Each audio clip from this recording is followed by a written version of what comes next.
Bonjour mesdames, messieurs, bienvenue au journal, voici le sommaire. Fortement attendu à la Sénat ce jeudi 4 février 2021, le candidat Patrice Talon ne s'est pas rendu en personne pour le dépôt de son dossier d'enregistrement de candidature. À la présidentielle de 2021, seule sa colistière et la majorité présidentielle s'y sont rendus. Démarrage de la tournée de restitution de l'UDBN issue du 3e congrès ordinaire du samedi 30 janvier 2021. Ce jeudi 4 février 2021, à Cotonou, les membres du dit parti ont présenté les résolutions du congrès aux militants de la ville économique. Mario Mertonou officiellement installé dans ses fonctions de procureur spécial de la Criette. La cérémonie s'est déroulée ce jeudi à Porto Novo dans les locaux de l'institution. Voilà pour le sommet.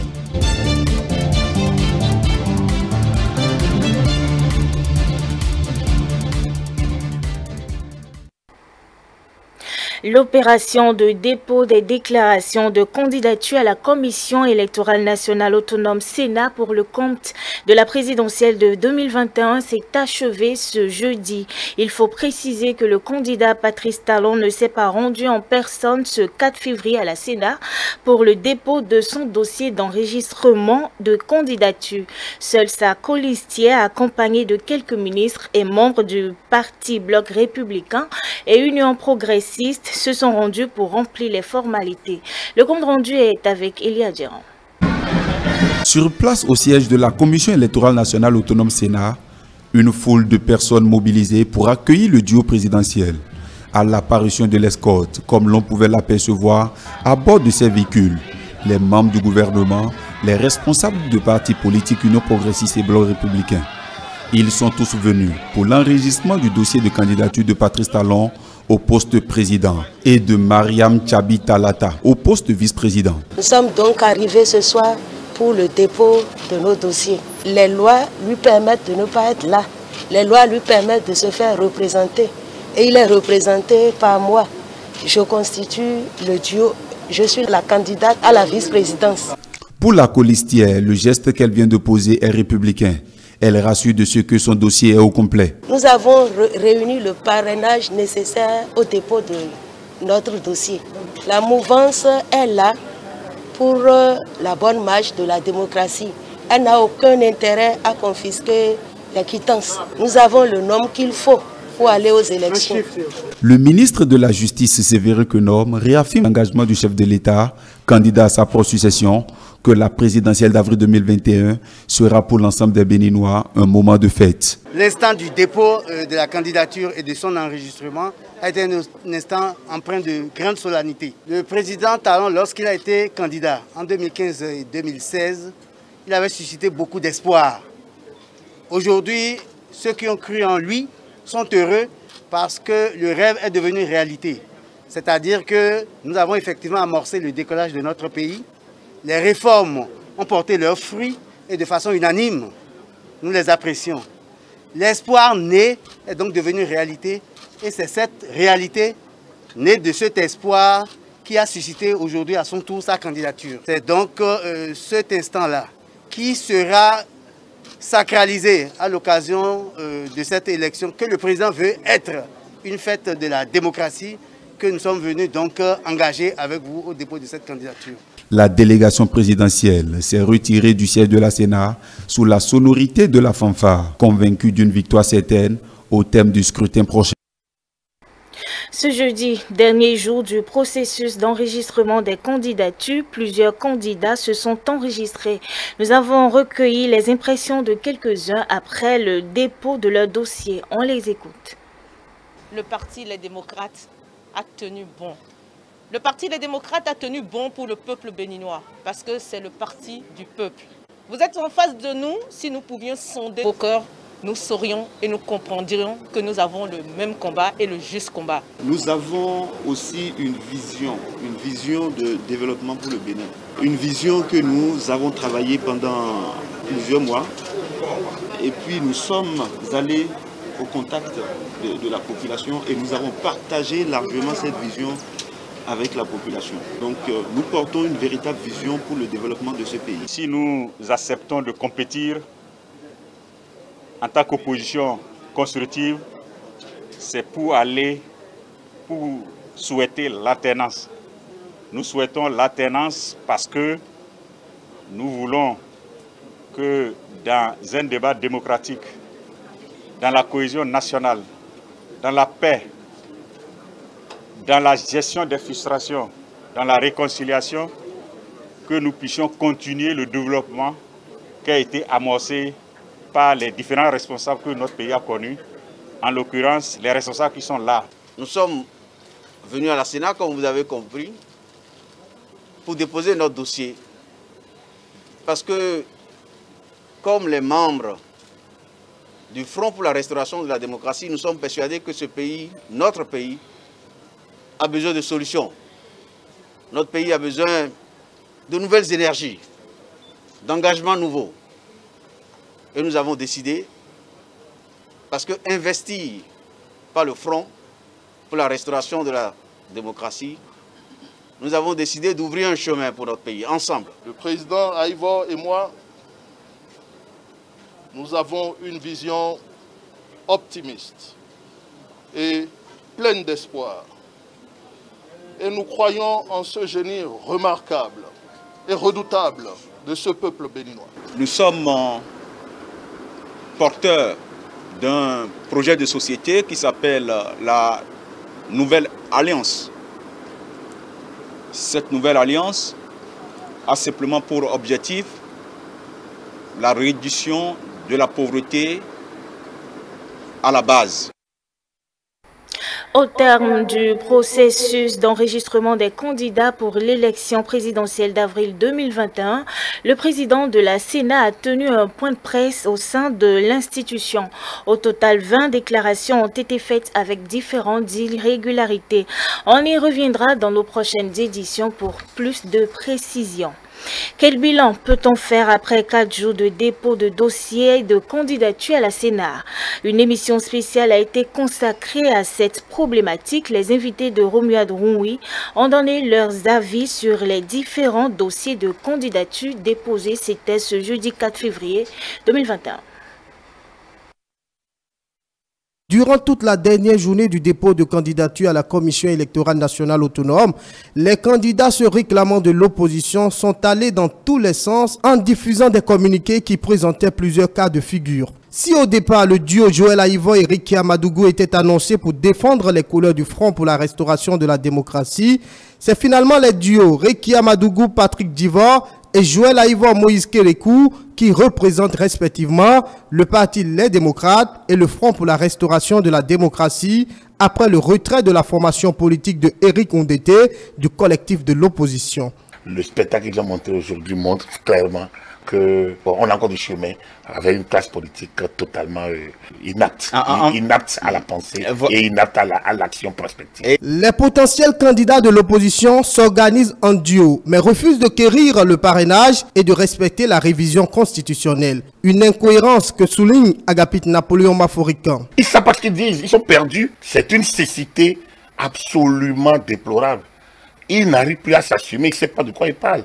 En tout cas, le parrainage, comme le duo, sont les nouveautés introduites dans la révision de 2019. Ça veut dire que vous ne pouvez pas choisir l'un et laisser l'autre. Ce n'est pas vous qui faites le choix.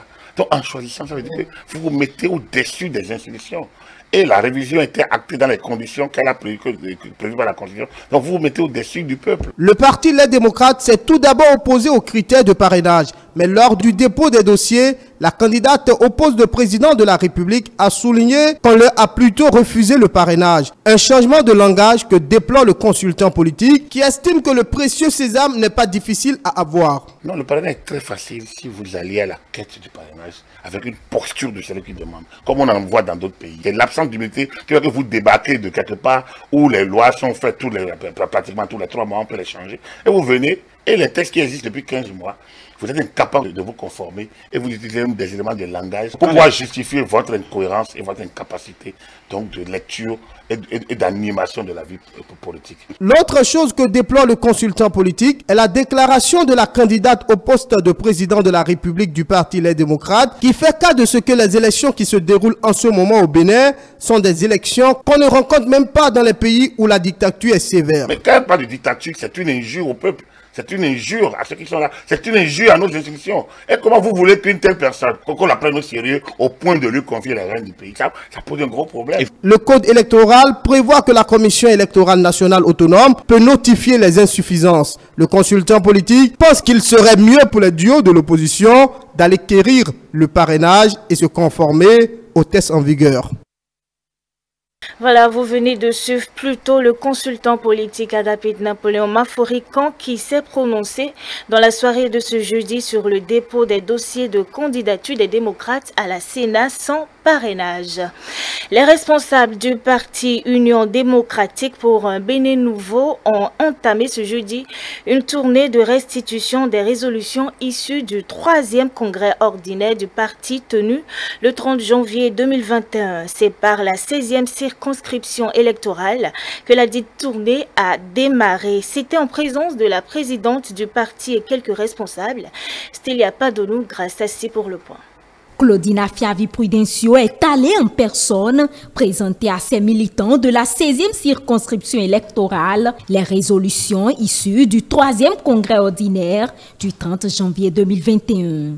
Une séance à laquelle Patrice Talon a pris part en qualité d'invité surprise pour témoigner à la présidente de l'UDBN et ses sympathisants toute sa gratitude et son admiration pour le soutien indéfectible. Ce acte du chef de l'État, en plus d'honorer le parti, vient reconforter à plus d'un titre responsables et militants à continuer la lutte, celle d'œuvrer pour la poursuite des œuvres entamées depuis 2016. Le coordonnateur de la 16e circonscription électorale de l'UDBN a salué le choix porté sur sa zone. Ce n'est pas un hasard. Cela dénote bien de l'importance particulière qu'accorde notre parti à notre circonscription. Nous sommes conscients que les attentes sont énormes à Cotonou. Votre présence aujourd'hui nous rassure et nous donne la force plus que jamais à mouiller davantage le maillot et ne laisser nulle place où la main ne passe et repasse. C'est l'occasion pour les jeunes du parti de formuler quelques doléances à l'endroit de la présidente. Nous vous réitérons notre entier engagement à vos côtés pour relever les grands défis qui sont ceux de notre parti, l'UDBN. La jeunesse de la 16e circonscription a regard sur vous pour la mise en œuvre des grands chantiers que vous avez ouverts pour l'éclosion de la jeunesse en général et celle particulière de l'UDBN. Nous attendons plus de formations pour nous auto-employer, gage d'un épanouissement meilleur. À l'issue de ce tête-à-tête avec les militants de la 16e circonscription électorale, Claudine Afiavi Prudencio a pu s'imprégner des besoins des siens, discuter des stratégies à mettre en œuvre pour accompagner le candidat du parti pour une victoire écrasante au soir du 11 avril 2021. 4 février 2021 du nouveau procureur spécial de la Criette. Une installation faite en présence du représentant du ministre de la Justice. Le compte rendu avec Mathieu Boucan.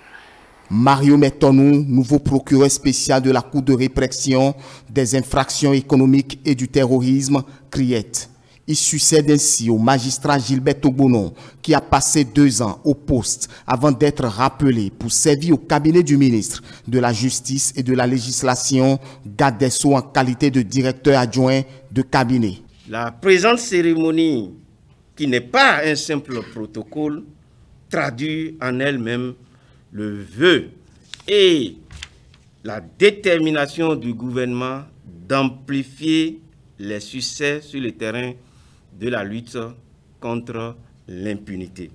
Vous n'avez pas droit à l'erreur. Nous n'avons pas droit à l'erreur. Le profil est bien retracé. Juge d'instruction, substitut du procureur de la République, procureur de la République, le tribunal de première instance, de première classe de Cotonou. On n'en trouvera pas mieux. Conscient des défis qui attendent le tout nouveau procureur, le premier substitut du procureur spécial Près la Criette, dans son intervention, déclare: Nous comptons infiniment sur vous. Nous comptons sur vous pour que le flambeau soit maintenu. Et même avec vous, peut-être le nec plus ultra reste à venir.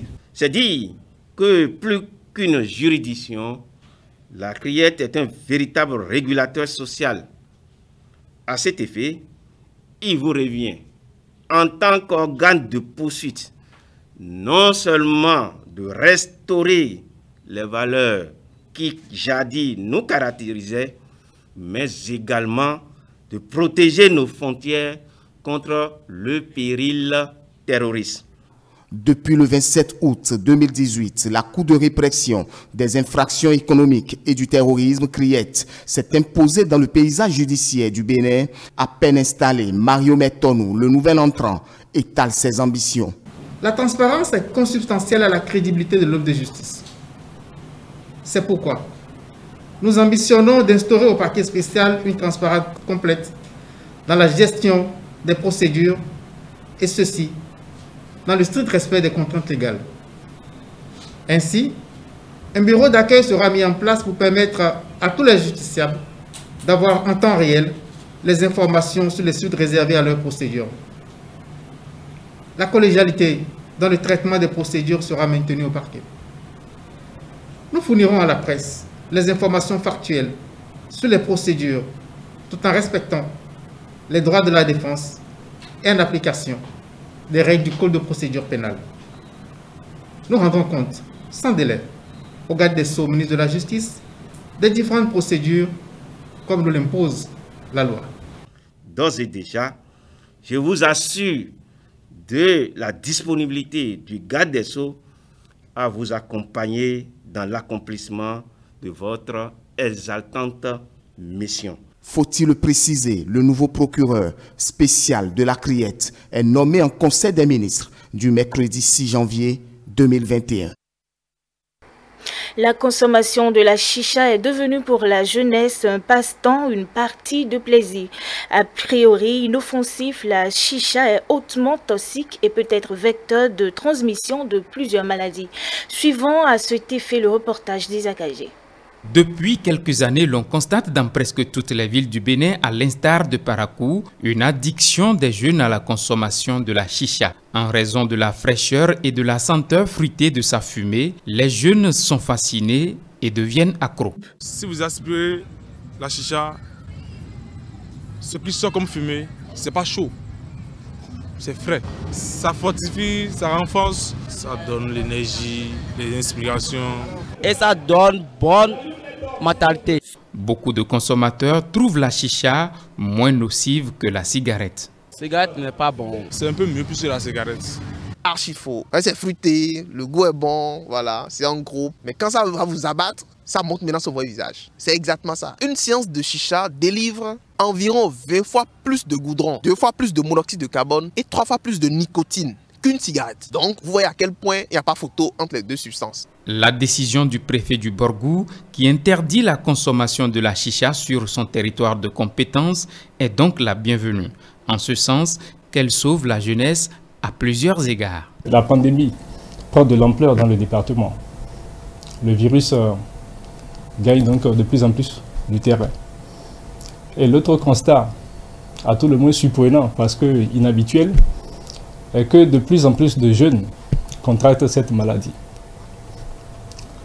Des jeunes de la tranche d'âge comprise entre 20 et 25 ans. Et malheureusement, certains d'entre eux en sont décédés, malgré les efforts que déploie le personnel soignant. Il s'est avéré que la plupart de ces jeunes s'adonnent à la consommation de la chicha. Toute chose donc qui les a rendus vulnérables vis-à-vis de cette maladie respiratoire. Alors, au regard de tout cela, nous avons pris sur nous la responsabilité d'inscrire cette préoccupation à l'ordre du jour du Conseil départemental de concertation et de coordination.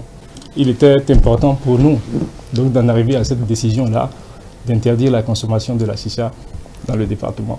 C'est là un problème de santé publique qu'il fallait régler. Donc la décision a été prise. Et avec l'ensemble des maires, nous aurons donc à prendre toutes les dispositions, en tout cas, des concerts également avec la police républicaine. Nous allons mettre tous les moyens à notre portée pour que cette décision soit prise.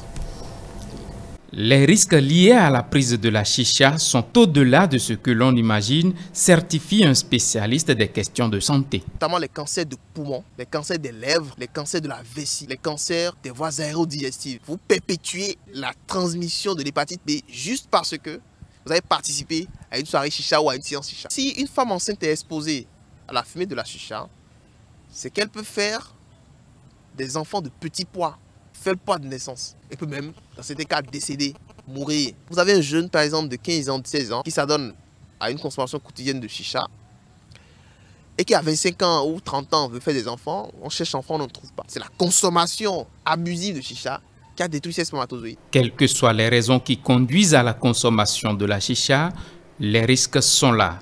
Il vaut mieux s'en prévenir au risque d'y perdre la vie. Le député Jean-Pierre Babatunde a tiré sa révérence. Il s'en est allé ce vendredi 5 février 2021 au centre hospitalier universitaire Kutukumaga de Cotonou à l'âge de 112 ans des suites d'une courte maladie. L'illustre disparu est un douanier à la retraite. Il fut ministre de l'Environnement sous le régime de Yaïboni, puis maire de la commune de Kétou, sa ville natale. Élu du parti Union progressiste dans la 22e circonscription électorale, Jean-Pierre Babatunde est le deuxième décès qu'enregistre la 8e législature de l'Assemblée nationale. La Chine met en garde contre une possible politisation de la mission de recherche d'une équipe d'experts de l'OMS à Wuhan. Plus de précisions dans cet élément que nous proposent nos confrères de la CCTV+. Toute notion ou assumption préconçue, spéculation négative ou même tentative de politiser une interprétation est inappropriée. Cela perturberait la recherche et la coopération avec l'équipe d'experts de l'OMS en Chine. Cela n'est pas propice pour tirer d'authentiques conclusions scientifiques. Nous espérons que les États-Unis, de concert avec la Chine, respecteront les faits, la science et le travail pénible de l'équipe d'experts internationaux afin qu'elle puisse mener ses efforts de retracer l'origine du virus sans interférence politique. Voilà, c'est la fin de ce journal. Merci de l'avoir suivi. La rediffusion de la chronique du soir, c'est juste après le journal. Et puis cet après-midi également, le débat technique. Vous pourrez nous suivre sur nos différentes plateformes digitales www.etelebénin.com et puis sur YouTube et Facebook, ETélé Bénin tout simplement.